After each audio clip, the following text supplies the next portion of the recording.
tapat, matatag at maaasahan balitang tama at totoo lamang dito sa Pilipinas Network. Magandang araw sa ating mga kababayan sa Pilipinas at sa buong mundo. Huwag kalimutang pusuan ang video, sumubaybay at pindutin ang batingaw upang lagi kayong updated sa balita. Simulan na natin. Isang matinding serye ng mga pag-atake ang muling yumanig sa Ukraine at sa mga teritoryong kontrolado ng Russia kung saan hindi bababa sa 15 katao ang kumpirmadong nasawi. Ang pinakahuling serye ng karahasang ito ay nagpapakita ng lumalalang sitwasyon sa pagitan ng dalawang bansa. Agad nating tutukan ang mga detalye ng madugong sagupaan na ito na patuloy na nagpapalayo sa pag-asang matamo ang kapayapaan sa rehiyon.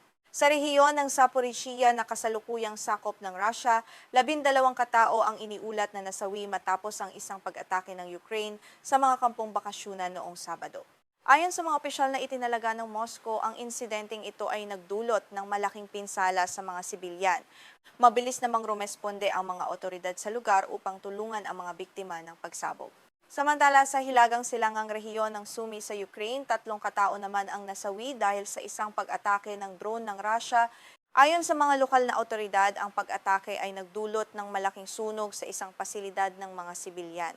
Ang palitan na ito ng mga pag-atake ay nagpapakita ng walang humpay na siklo ng karahasan na patuloy na nagpapahirap sa mga mamamayan sa magkabilang panig. Ang mga pinakahuling pag-atake na ito ay kasunod ng isang malaking operasyon ng Russia noong Biyernes malapit sa Kyiv, kung saan 10 tao ang namatay at halos 100 iba pa ang nasugatan. Ipinapakita nito na ang digmaan ay hindi lamang nakatuon sa mga linya ng labanan, kundi umaabot na rin sa mga mataong lugar. Ang bawat panig ay patuloy na naglulunsad ng mga ganting salakay bilang tugon sa bawat galaw ng kalaban. Ang walang katapusang siklo ng ganting salakay na ito ay lalong nagpapalabo sa posibilidad ng isang diplomatikong solusyon. Ayon sa mga eksperto, mahirap nang makamit ang kapayapaan habang patuloy ang pagtaas ng bilang ng mga nasasawi sa magkabilang panig. Ang 4 na taong pagsalakay ng Russia sa Ukraine ay tila wala pang katapusan habang lalo pang tumitindi ang tensyon. Sa kabila nito, ang matagumpay na pag-atake ng mga drone ng Ukraine ay pansamantalang nagpabagal sa pag-abante ng hukbong Ruso. Sa pamamagitan ng pinalawak na kampanya ng Kyiv sa loob mismo ng Russia, tina-target nito ang maraming mahahalagang pasilidad. Ang estratehiyang ito ay nagdudulot ngayon ng kakulangan sa gasolina sa ilang bahagi ng Russia at nagbibigay ng matinding presyon kay Pangulong Vladimir Putin. Sa trahedya sa Zaporizhia, kinumpirma ni Yevgeny Baletsky, ang pinuno ng rehiyon na itinalaga ng Kremlin, na 4 na bata ang kabilang sa 12 nasawi sa lugar na bakasyunan. 19 na iba pa ang nasugatan at kasalukuyang ginagamot sa ospital. Hanggang sa mga sandaling ito, wala pang opisyal na pahayag o kumpirmasyon ang panig ng Ukraine hinggil sa partikular na pag-atake na ito sa mga pasilidad ng bakasyunan. Sa panig naman ng Sumy, ipinahayag ng pinuno ng rehiyon na si Oleg Ryhorov na ang 3 nasawi sa sunog matapos ang pag-atake ng drone ng Russia ay mga driver. Sila ay nagtatrabaho para sa Nova Poshta, isang pribadong serbisyo ng koryo at paghahatid sa Ukraine. Ang pag-target sa mga sibilyang pasilidad at manggagawa ay muling nagdulot ng matinding pagkondena mula sa pamahalaan ng Ukraine at mga kaalyado nito. Sa kabilang banda, ipinagtanggol ng Ministry ng Depensa ng Russia ang kanilang aksyon sa pagsasabing ang kanilang tinarget sa Sumy ay isang imbakan ng mga drone ng Ukraine. Ayon sa Moscow, ang pasilidad na ito ay ginagamit para sa paglulunsad ng mga pag-atake laban sa kanilang mga tropa. Ang magkaibang salaysay na ito ay karaniwan na sa digmaang pang-impormasyon na sumasabay sa pisikal na labanan. Bukod dito, isang pag-atake ng drone ng Russia noong Biyernes ang tumama sa isang sentrong pamilihan sa Zaporizhia na nagdulot ng malaking sunog. Ayon kay Ivan Fedorov, ang gobernador ng rehiyon, ang apoy ay kumalat sa humigit kumulang 500 metro kuwadrado at nag-iwan ng ilang sugatan. Ipinapakita nito na ang mga sibilyang infrastruktura ay patuloy na nagiging biktima sa gitna ng lumalalang digmaan.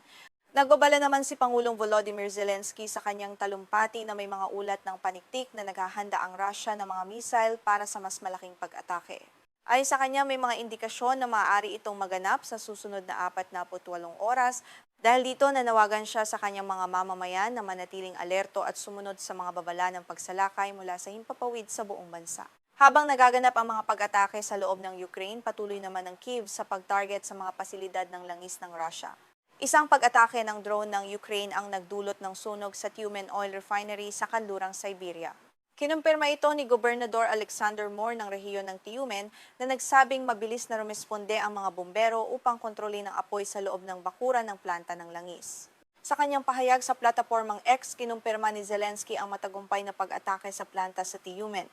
Kasabay nito, binanggit din niya ang pag-atake sa isang pasilidad ng lohistika sa Yekaterinburg at isang bodega ng gasolina sa Rostov-on-Don.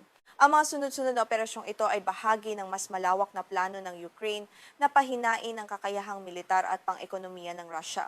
Ang teknolohiya ng malalayuang drone ng Ukraine ay mabilis na umunlad sa panahon ng digmaan na nagiging isang malaking suliranin para sa Russia. Dahil sa napakalawak na lupain ng Russia, napakahirap para sa kanilang depensa sa himpapawid na protektahan ang bawat sulok ng bansa. Ang kakayahang ito ng Ukraine na umabot sa malalayong distansya ay nagpabago sa takbo ng labanan sa pagitan ng dalawang bansa.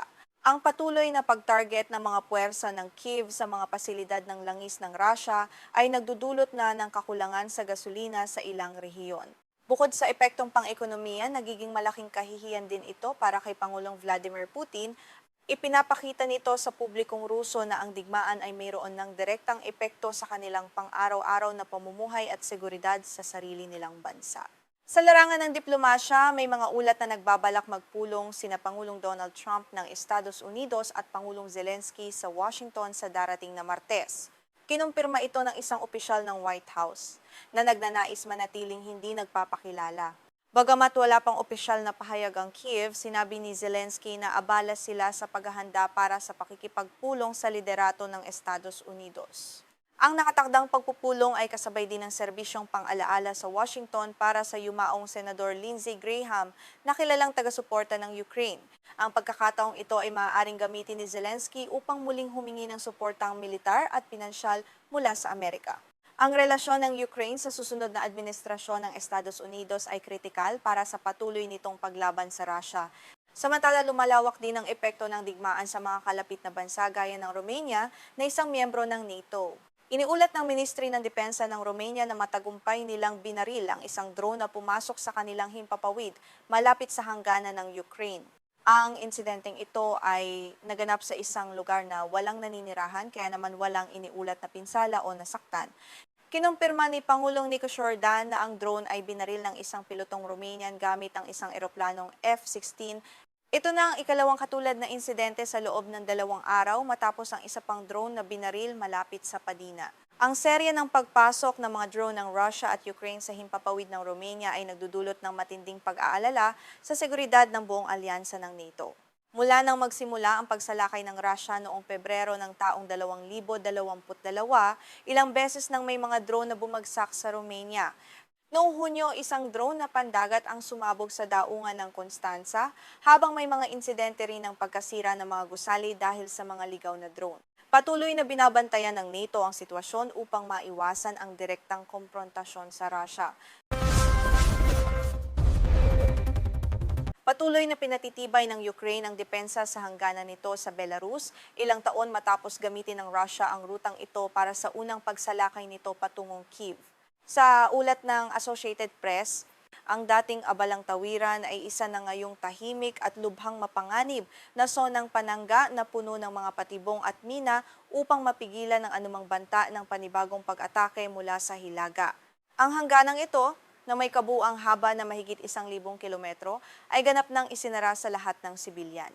Ayon sa mga otoridad ng Ukraine, ang mga daanang dating nag-uugnay sa dalawang bansa ay nababalutan na ngayon ng makapal at mahigpit na proteksyon. Ang bawat hakbang sa lugar na ito ay nangangailangan ng matinding pag-iingat dahil sa mga nakatanim na pampasabog na naglalayong harangan ang kaaway. Sa kahabaan ng mga kalsada malapit sa hangganan, kapansin-pansin ang mga makabagong lambat na panlaban sa drone. Ang mga lambat na ito ay espesyal na idinisenyo upang harangin at pigilan ang mga drone na pampasabog na madalas gamitin ng mga puwersang Ruso sa kanilang mga pag-atake. Bukod dito, napapalibutan din ang buong lugar ng mga matatalas na kawat na nagsisilbing unang linya ng pisikal na depensa laban sa pagpasok ng kaaway. Hindi lamang mga lambat at kawad ang makikita rito, kundi maging ang mga matitibay na konkretong harang na tinatawag ng ngipin ng dragon. Ang mga tatsulok na estrukturang yari sa konkreto ay nakahanay upang pigilan ang pag-usad ng mga tangke at iba pang mabibigat na sasakyang militar ng kalaban. Bahagi ito ng mas malawak na estratehiya ng Ukraine upang gawing isang halos hindi mapasok na kuta ang buong hilagang bahagi ng bansa. Kamakailan lamang muling uminit ang tensyon sa pagitan ng Kyiv at Minsk. Ito ay matapos matuklasan ng militar ng Ukraine na nagtayo ang Belarus ng mga himpilang pangkomunikasyon na kontrolado ng Russia. Ginagamit ang mga pasilidad na ito upang palawakin ang saklaw ng mga drone ng Russia na umaatake sa mga lungsod ng Ukraine na nagdulot ng matinding pangamba at galit sa pamahalaan ng Kyiv. Dahil sa seryosong banta na ito sa pambansang seguridad nito, formal na hiniling ng Ukraine sa Belarus na agad na isara at alisin ang mga naturang himpilan. Ayon sa mga opisyal ng militar ng Ukraine, ang pagpapahintulot sa Russia na gamitin ang teritoryo ng Belarus para sa mga teknikal na operasyon ay itinuturing na direktang pakikipagtulungan sa agresyon at tahasang paglabag sa soberanya ng Ukraine. Tumugon naman ang Belarus sa kahilingang ito at ipinasara ang mga pasilidad na naging dahilan upang pansamantalang humupa ang tensyon sa pagitan ng dalawang bansa. Bagaman nabawasan ang mainit na palitan ng mga pahayag sa pagitan ng mga opisyal ng pamahalaan, nananatiling alerto ang Ukraine.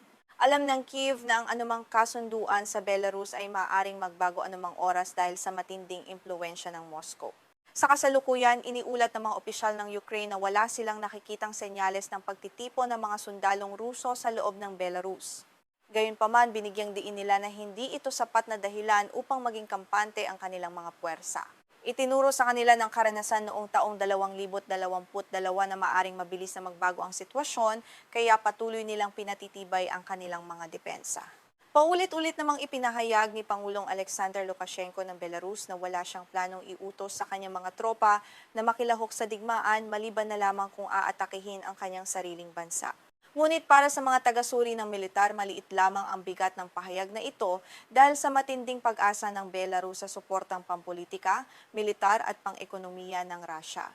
Para sa mga residenteng naninirahan malapit sa hangganan, ang posibilidad na lalo pang madamay ang Belarus sa digmaan ng Russia ay nananatiling malaking pinagmumulan ng pagkabalisa. Araw-araw nilang pinapasan ng takot na baka isang araw ay muli na lamang silang magising sa tunog ng mga pagsabog at sa pagpasok ng mga dayuhang sundalo sa kanilang mga pamayanan na sisira sa kanilang payapang pamumuhay. Para sa marami, ang malalawak na depensang militar na ito ay nagsisilbing paalala sa mga unang araw ng digmaan na puno ng takot at kaguluhan. Gayunpaman, nagbibigay din ng mga ito ng kapanatagan sa kanilang mga puso dahil mas handa na ngayon ang Ukraine sa anumang sitwasyon. Ang pagkakatayo ng mga harang ay patunay na hindi nahahayaan ng bansa na muli itong gulatin ng kaaway sa hilagang hangganan. Upang matiyak ang seguridad, nagpapatrolya ang mga bantay hangganan ng Ukraine sa buong lugar ng 24 na oras sa isang araw at 7 araw sa isang linggo. Gamit ang mga sasakyang nakabaluti at makabagong kagamitang militar, binabantayan nila ang bawat galaw sa kabilang panig ng bakod. Walang sandaling hinahayaang walang nagbabantay dahil ang bawat metro ng hangganan ay mahalaga sa kaligtasan ng buong bansa. Bukod sa mga pisikal na pagpapatrolya, gumagamit din ng mga guwardiya ng mga makabagong sistema ng pagmamanman gaya ng mga kamerang nakakakita ng init at mga drone na paniktik. Nagbibigay daan ng mga teknolohiyang ito upang makita nila ang anumang kahina-hinalang aktibidad kahit sa kalagitnaan ng gabi o sa masamang panahon. Nagbibigay ito sa kanila ng malaking bentahe sa maagang pagtuklas ng banta sa hangganan. Ang pagpapakalat ng mga sasakyang nakabaluti sa hilagang hangganan ay nagpapakita ng seryosong kahandaan ng Ukraine. Ang mga sasakyang ito ay hindi lamang ginagamit para sa transportasyon, kundi nilagyan din ng mga sandata upang mabilis na makatugon sa anumang sagupaan. Ang presensya ng mga unit na ito ay nagpapadala ng malinaw na mensahe sa Belarus at Russia na handang lumaban ang Ukraine sakaling magkaroon ng pagtatangkang sumalakay. Ayon sa mga opisyal ng Ukraine, ang pagpapalakas ng mga depensa sa Hilaga ay mananatiling pangunahing prioridad sa mahabang panahon. Ito ay dahil itinuturing ang Belarus bilang pinakamalapit na kaalyadong militar ng Russia sa buong rehiyon. Hanggat nananatili ang alyansang ito, ang Hilagang Hangganan ay palaging ituturing na isang potensyal na pintuan ng pagsalakay na nangangailangan ng patuloy na proteksyon. Kung babalikan ang kasaysayan, noong Pebrero ng taong 2022, ginamit ng mga tropang Ruso ang teritoryo ng Belarus bilang lunsaran ng kanilang mabilis na pag-atake patungong Kyiv. Ang madilim na yugtong iyon ay nag-iwan ng malalim na sugat at mahahalagang aral sa Ukraine na hindi ito dapat basta magtiwala sa mga pangako ng kapayapaan mula sa mga bansang kaalyado ng Kremlin. Ang sitwasyon sa hangganang ito ay may malaking epekto rin sa kalagayang pampolitika ng buong silangang Europa. Ang mga kalapit na bansa tulad ng Poland at Lithuania ay nagpahayag din ng kanilang matinding pagkabahala at nagpatupad ng sarili nilang mahihigpit na hakbang sa seguridad sa mga hangganan nila sa Belarus. Unti-unting nagiging isa ang rehiyon sa mga pinakamahigpit na binabantayang lugar sa buong Europa. Ang estratehiya ng Ukraine ay hindi lamang nakatuon sa pagtatanggol kundi pati sa paglikha ng isang permanenteng hadlang na maghihiwalay dito sa impluensya ng Russia at Belarus. Ang pagtatayo ng mga pader at trinsera, gayon din ang pagtatanim ng mga mina, ay bahagi ng unti-unting pagputol ng ugnayan na nagpapakita ng determinasyon ng Kiev na yakapin ang isang mas ligtas at malayang kinabukasan sa Europa. Nananatiling nakatutok ang buong pandaigdigang komunidad sa bawat galaw sa hangganang ito. Patuloy na sinusuri ng mga eksperto sa kanluran ang mga larawang kuha ng mga satellite upang masubaybayan ang anumang pagbabago sa kinalalagyan ng mga sundalo ng Belarus o Russia. Ang patuloy na pagmamanmana ito ay tumutulong sa Ukraine na makatanggap ng maagang babala laban sa mga posibleng sorpresang pag-atake mula sa hilaga. Sa huli, ang patuloy na pagpapalakas ng puwersang militar sa hangganan ng Ukraine at Belarus ay sumasalamin sa bagong realidad ng Europa kung saan ang kapayapaan ay kailangang bantayan sa pamamagitan ng mga sandata at konkretong harang, habang nagpapatuloy ang digmaan ng mga depensang ito ay mananatiling simbolo ng paglaban ng Ukraine para sa kalayaan at seguridad nito laban sa pananakop ng dayuhan.